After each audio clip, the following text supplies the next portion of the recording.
The following program is a sports handicapping show. That's right, we will be discussing sports betting and all kinds of other gambling stuff, including game predictions. As you know, not every bet will win, but we do our best. Feel free to use this information at your own risk, and remember, wager wisely, folks.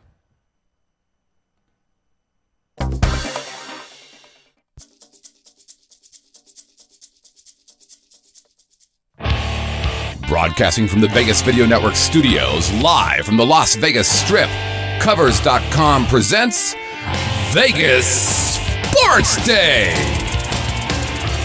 And now from the sports betting capital of the world, here are your hosts, Teddy and the Professor.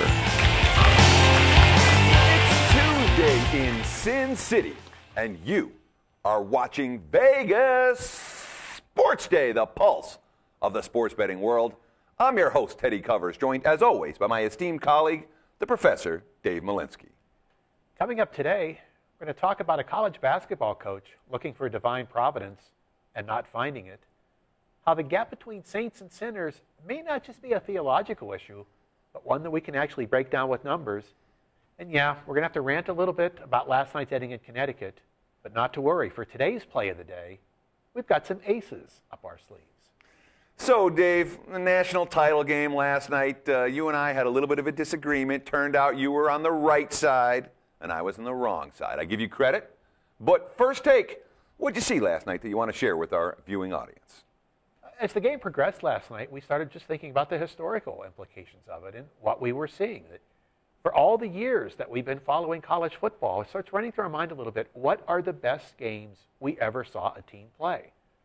When you look at who Alabama was up against last night, and then look at that complete domination, not only the scoreboard, but first downs, 21-5. Total offense, 384 to 92. That's almost impossible against a team as good as LSU. And as we're watching, we're thinking, okay, is LSU playing poorly? No, Alabama was just simply so well prepared, especially that defensive game plan. They didn't allow LSU any breathing room anywhere. So it's always difficult to make these comparisons through the years. But let's say that at least Alabama last night, the top 5 individual games we've ever seen a team play, we're going to think about those some more in the days ahead, maybe position at number 1, number 2, but just a dominating performance under pressure when it mattered most, and it certainly moves Nick Saban up into that true historical elite level on the college gridirons. Teddy, we know there were a couple of moments in Connecticut that will make you a little bit unhappy, but what else did you bring in with you Tuesday morning? Well, certainly we have to talk about what happened on yesterday's show, what happened last night. Dave and I on opposite sides of the total in that ballgame. Dave really liked the under. I really liked the over. Dave right, and I'm wrong. Plain and simple. No ifs, ands, or buts about it. But one thing you're not going to see us do is trash talk against one another. And here's why. You know, there's a little ribbing and a little poking, no question about that. But there's none of this, you suck, you're an idiot. You know why? Dave won money last night, and I lost money last night. You didn't read the post-mortem script, did you? No. Oh, okay, that's all coming up. We'll get there. Gotcha. I hear you. But this is a game that gets scored by how much money's in your pocket. It's real simple. There's no need to rub it in. Yeah, I lost. It was no fun watching that game. My clients weren't happy. Dave's clients were. That's enough. You don't need the trash talk. You don't need the, you're an idiot.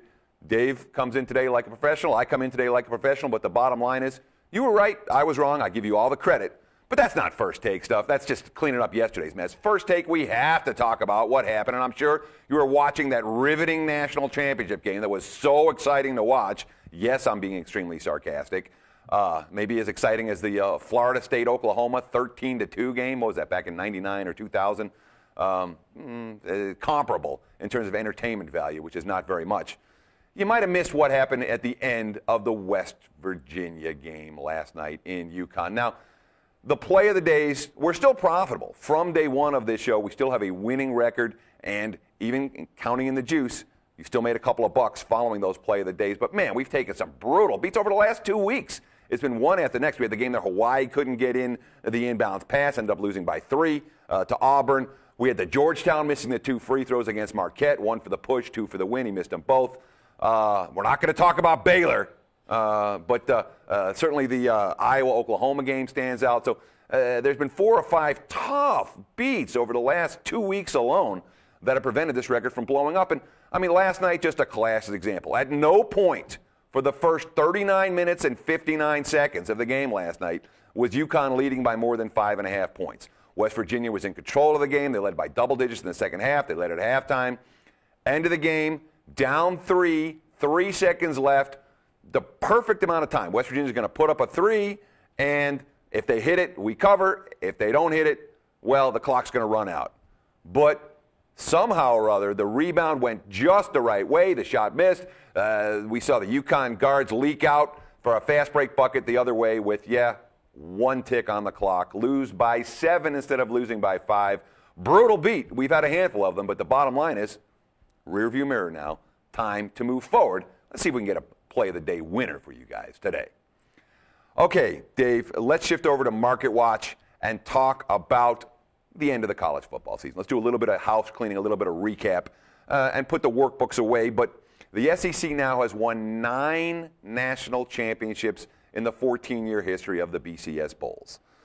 Let's take a look at the conference records during that span before even more shuffling takes place over the course of the next year. What have we seen so far? The SEC in BCS Bowls. These are straight up, not ATS records. Straight up, SEC has absolutely been the best conference. 17-8 straight up in BCS Bowls. The Pac-12, surprisingly, second, 11-7 in BCS Bowl games. Much of that has to do with USC's dominance throughout the first decade of the 20th century. Then we have 3 teams right in the middle, mediocre. Big East, 7-7. Big Ten, 12-13. Big 12, 9-10. And while the Big Ten, they get crushed every year on New Year's Day, it's been the ACC that's been the real bottom feeder in BCS Bowls. How about 2-13 straight up? You've been betting against the ACC. You made a heck of a lot of money since these BCS Bowls have been in place. And, of course, there have been 10 other teams, non-BCS conference schools that have made BCS Bowls. Those teams 5-5 straight up. Again, nothing to write home about. But that's what we've got so far. ACC at the bottom, not the Big Ten, the ACC. The SEC at the top. Put this on today's show because it's probably the last time we get to run the chart. The landscape changes so much, and we thought, how do we adjust the chart going forward? Do we add Utah's 2-0 to the Pac-12 now? Does West Virginia's 3-0 from the Big East, does that carry over to the Big 12? No, we just kind of throw it out because it's a different landscape next year. One that's bittersweet for us. We believe that it's going to be good for our pockets because anytime there are new situations that the markets have to read, it creates opportunity, but you lament how much change there has been.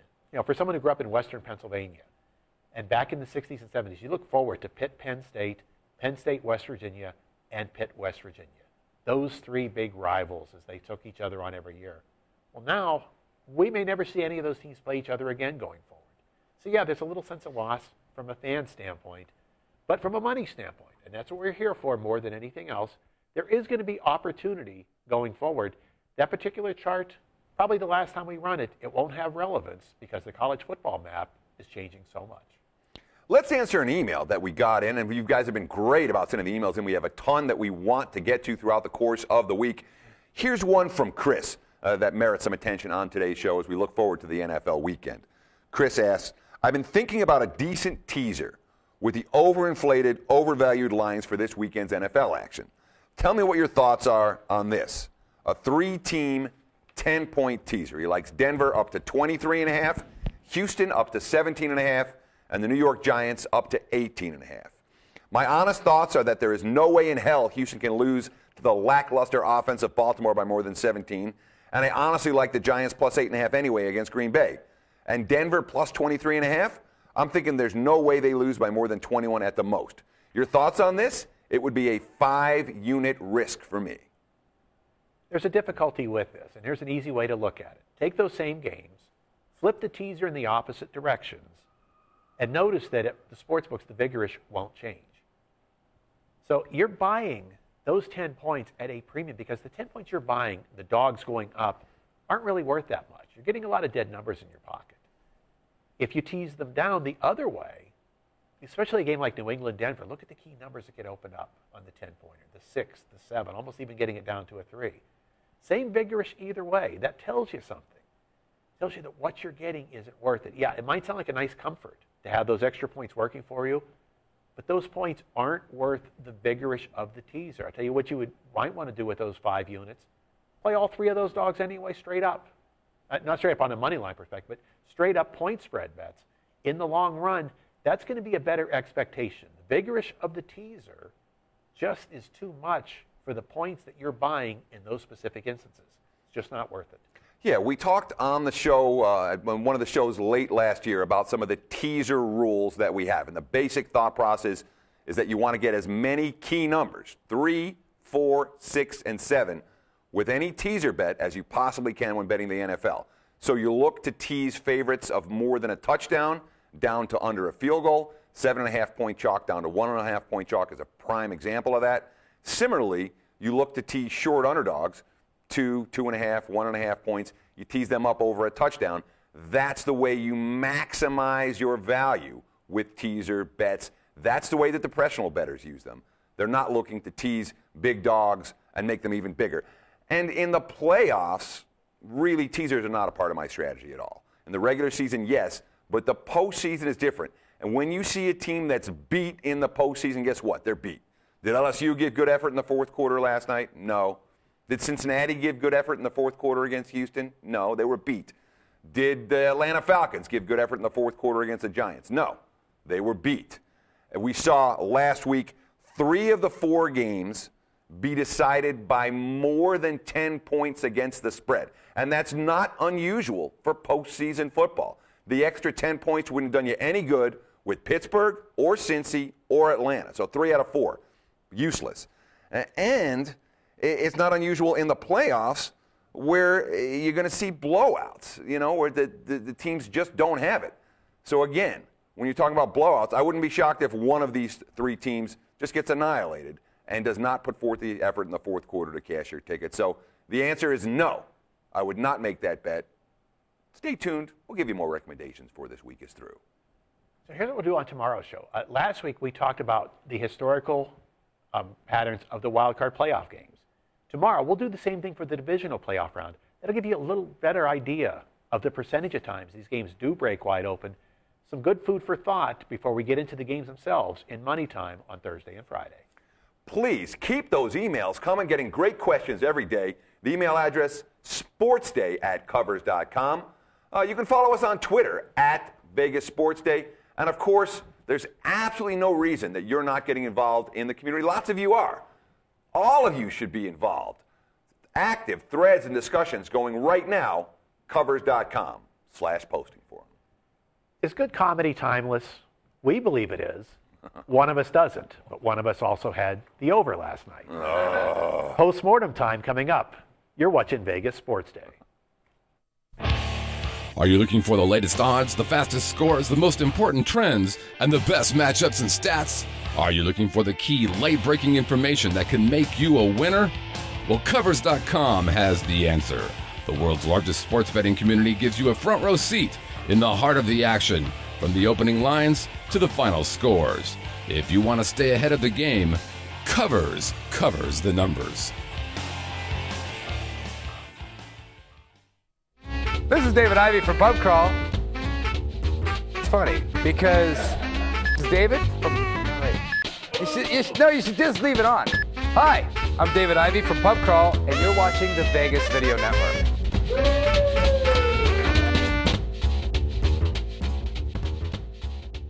And scene. Okay, guys, time to scrub up. Let's get those surgical gloves on. It's time for the post-mortem, where we take you deep inside the game to show you the things you should be seeing, but probably aren't.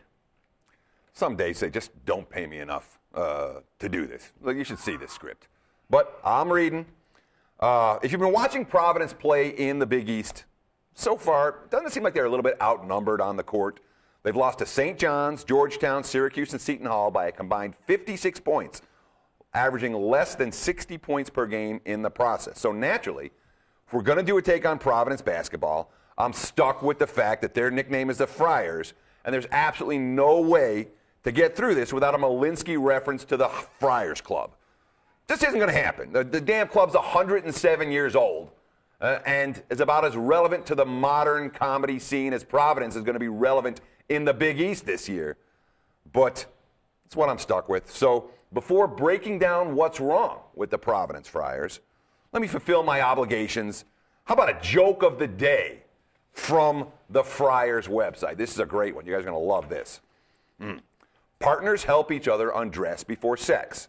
However, after sex, they always dress on their own. Moral of the story, in life, no one helps you once you get screwed. Thanks, Dave. It wasn't so bad now, was it? Okay, some of this stuff's a little bit corny, but you know what? If you've been around for over 100 years and you got to post the joke every day, that's going to happen. Talk about Ed Cooley at Providence a little bit, though, because it's no laughing matter for Cooley this year. In fact, if you think about one of the great old lines from Groucho Marx, maybe this is the one that would be appropriate for Cooley. That classic, I would never want to be part of any club that would have someone like me for a member. Cooley's got a lonely club this year. He can be a good fit at Providence over time. He's from Providence. He was a two-time Rhode Island High School Player of the Year back when he was growing up. But what did he inherit this year? A bare cupboard. We talked about Seton Hall senior leadership in the Big East, about West Virginia senior leadership. Cooley has no seniors. Awfully hard in that conference to build when you don't have that sort of leadership, that maturity, and that mental toughness. The reason we're bringing this up is so many times when teams go bad early, the markets begin to adjust and think, okay, we're going to look for these play-on spots when the line stretches out too far. Providence may be a different story. This team may get worse instead of better. The reason is there just are not enough members in this Friars Club. Look at the minutes played by some young guys, the key cogs of their rotation in these first 4 Big East games. Sophomore Bryce Cotton, out of 160 possible minutes, played 155. Junior Vincent Council, 153. Sophomore Gerald Coleman, 149. Freshman LaDonte Hinton, 146. Those are very high minute counts for this early in the season. And the problem is they're difficult minutes to play because you're losing. You're in against superior opponents, bigger, tougher, older, more mature. We see some real issues there that this Providence team could wear down badly over the next couple of months. This may be one club where the odds makers are going to have a difficult time ever getting the numbers high enough. The New Orleans Saints are road favorites at San Francisco this week. When Teddy read the openers yesterday for the playoff round, we noted how awkward that setting is. It's only come up one time in 28 years. The only time we've had a road favorite in those 28 years of this round of the playoffs, Dallas went to Carolina, lost the game outright. Shows you how unusual this is.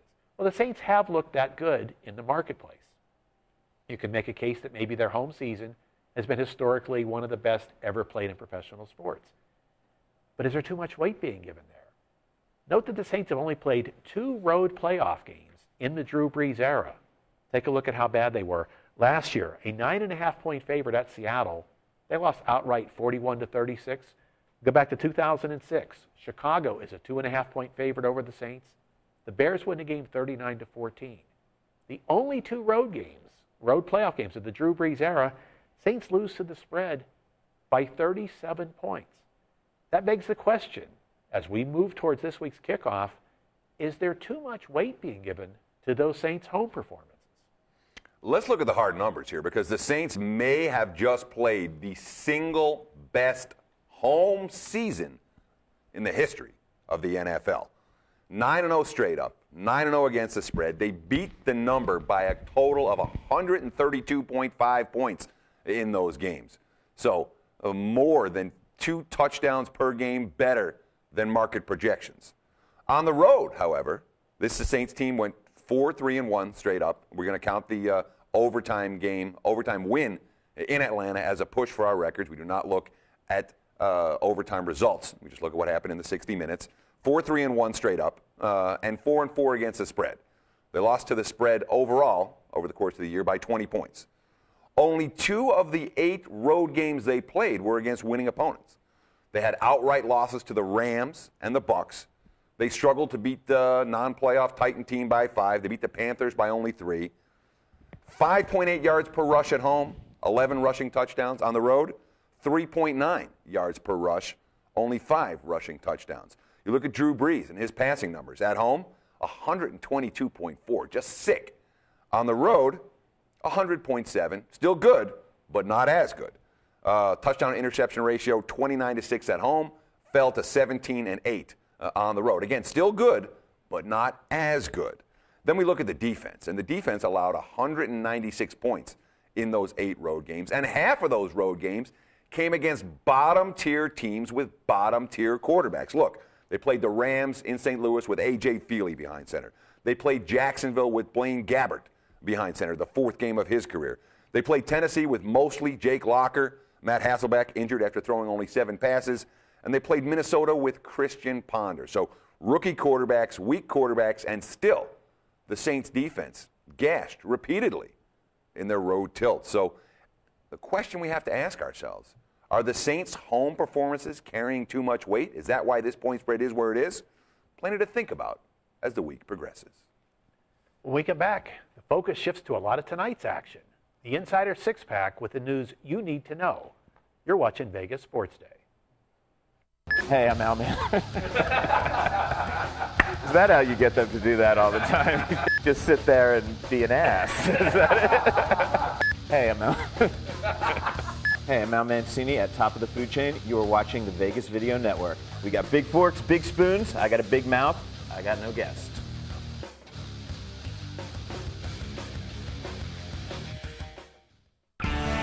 Livestream is your premier place to watch live events on the web, mobile devices, and connected TVs. See new events daily or broadcast your own at livestream.com. Livestream. Be there.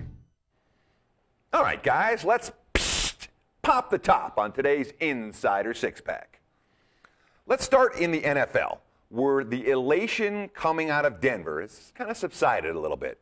Eric Decker only has a sprained MCL, not a tear, but while John Fox has issued a day-to-day on Decker, when asked about his status yesterday, our sources tell us Eric Decker not likely to suit up for Denver this weekend. Now, Decker led the Broncos with 44 catches during the regular season.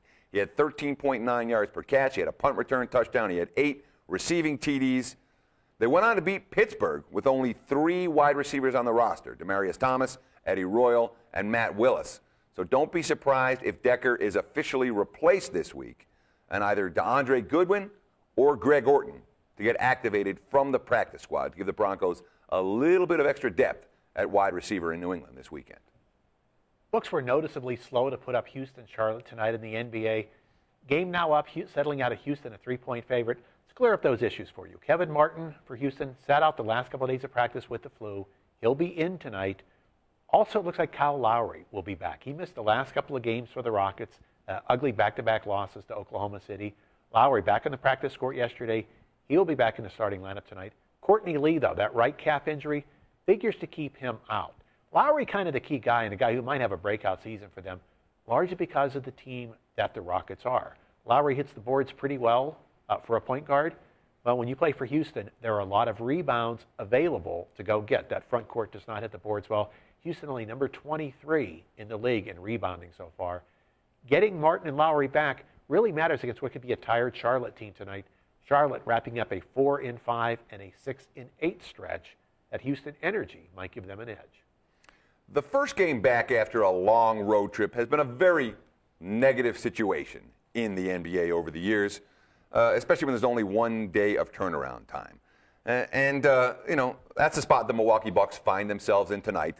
They took an 0-5 collar on their West Coast swing, and now returning home with limited time to prepare, they are likely to get a key member of their rotation back in the lineup. That's starting center and former number 1 draft choice, Andrew Bogut, a guy who I met once at the Caesars Poker Room when he was out with a back injury.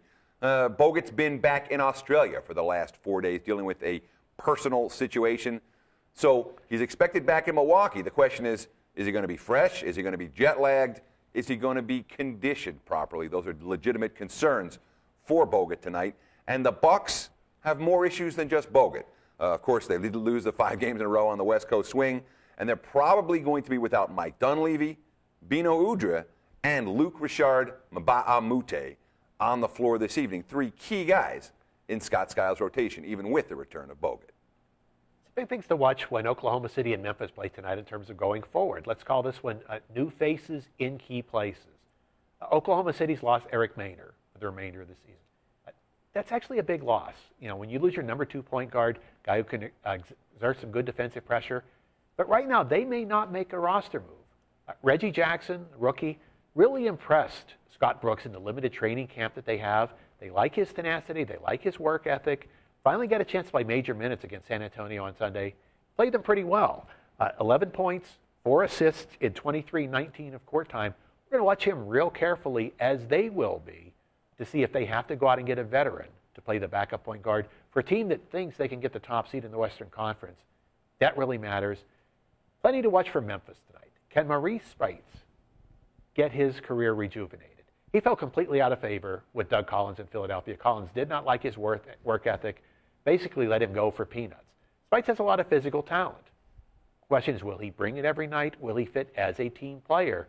The one thing Zach Randolph absolutely did for Memphis, and we've already seen how badly the Grizzlies have fared without Randolph, not only losing him, but losing Darrell Arthur, who would have been Randolph's replacement.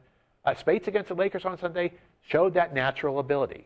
17 points, 7 rebounds. Tonight we're going to watch and see, though, can he fit with Memphis from a chemistry standpoint? A team that's dead last in the NBA in three-point shooting really does need an interior offensive presence.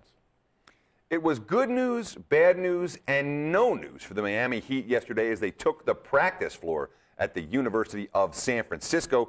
Full contact practice for Eric Spoelstra's squad. The good news, getting Mike Miller and Eddie Curry on the court together for the first time this season. The two guys who had the potential to be key role players for Miami over the course of the long campaign. The bad news, the point guard, Mario Chalmers, unable to practice because of his shoulder injury. And the no news was no news about Dwayne Wade, and no news at all from Wade. And we talked about this a little bit before.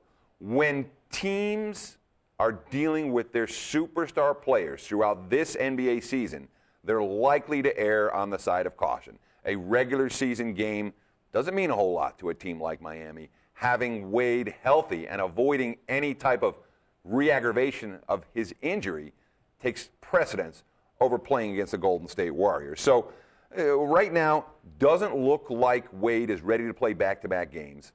The Heat have a much bigger test tomorrow against the LA Clippers at the Staples Center.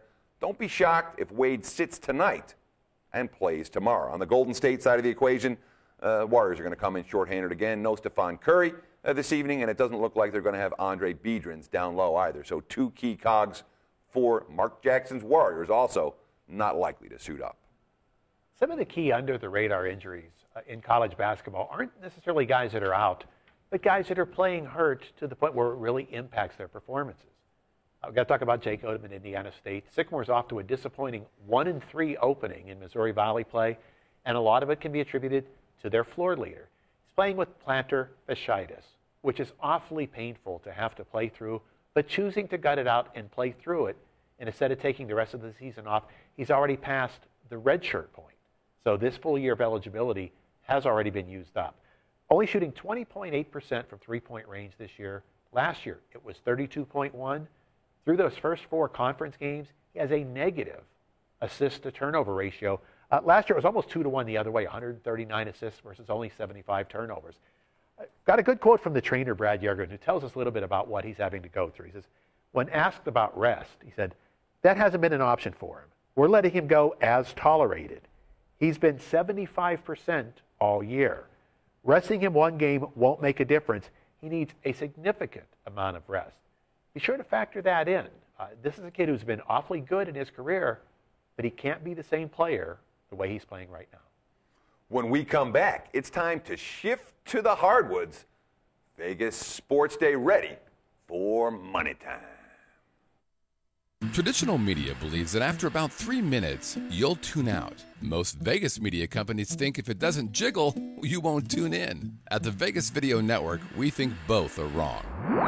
The Vegas Video Network is the first and only live online broadcast network that specializes in insider news and expert views about Vegas. We combine great storytelling with the ability to watch when and where you want on your computer, mobile device, or television. Discover the real Las Vegas. Visit VegasVideoNetwork.com.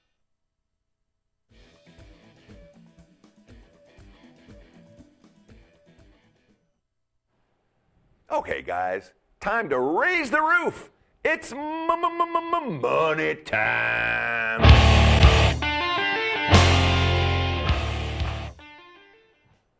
This edition of Money Time is brought to you by Covers.com. Remember, for all the key information you need in every sport, Covers covers the numbers. Let's go to the Rose Garden in Portland, where tonight the Trailblazers -5.5 in a little revenge matchup against the LA Clippers. Portland's first loss of the season came at LA. It was a game in which they played very poorly for 3 quarters, down by 20 plus going into the fourth. They made a nice rally of it. They ended up scoring 36 points in that fourth quarter. Still came up short on the scoreboard, and a late jump ball lost by Portland had them losing against the spread as well in that contest. And Gerald Wallace, who was shut out, held scoreless in that game. A guy who the Blazers 6-0 when Wallace scores 10 points or more so far this season. He was pretty furious with that performance, put a lot of emphasis on tonight's game. Hey, we need some payback. Dave, is he going to get it? Well, we use the phrase DNR a lot in college basketball and pro basketball the next couple months. Defense and rebounding. Boy, is this a mismatch. You know, for two teams that think like they're competing or act like they're competing for the same spot near the top of the Western Conference standings. Look at these numbers. On defense, Portland number 5, the Clippers number 21. Rebounding, Portland number 6, the Clippers number 30. Dead last. We had some questions early in the year about, you know, this Billups-Paul backcourt, thinking, okay, 2 natural point guards, can they defend well together? Is there a size issue too? Is that simply too small of a backcourt from a rebounding standpoint?